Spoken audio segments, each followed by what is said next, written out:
Any component, no matter how big or small, can be fully described by its voltage and the current flowing through it. Suppose we have a component and we don't know what it is. It's just a box. We usually refer to that as a black box. This black box has to have at least two electrical connections. Each of these connections is called a terminal, and each terminal connects to a node in the circuit.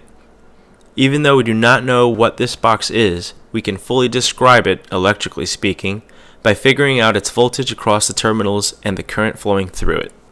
For our black box, if we connect one terminal to node A and another terminal to node B of a circuit, then we can describe its behavior by finding the voltage VAB, the current coming into terminal A, I1, and the current coming out of terminal B, I2.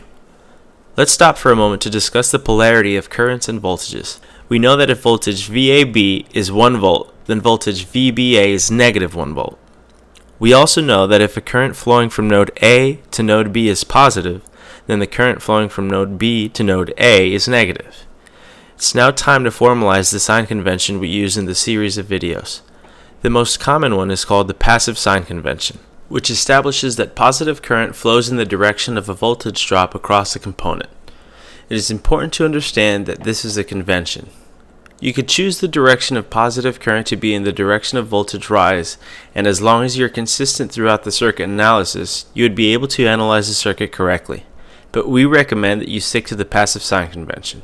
To demonstrate the passive sign convention, let's bring our black box back. Let's say that the voltage VAB is 5 volts. Then the current I1 is positive because it is flowing in the direction of voltage drop. If we drew a current I3 in the opposite direction of I1, then I3 would have the same magnitude of I1, but its polarity would be negative because it is flowing in the direction of voltage rise.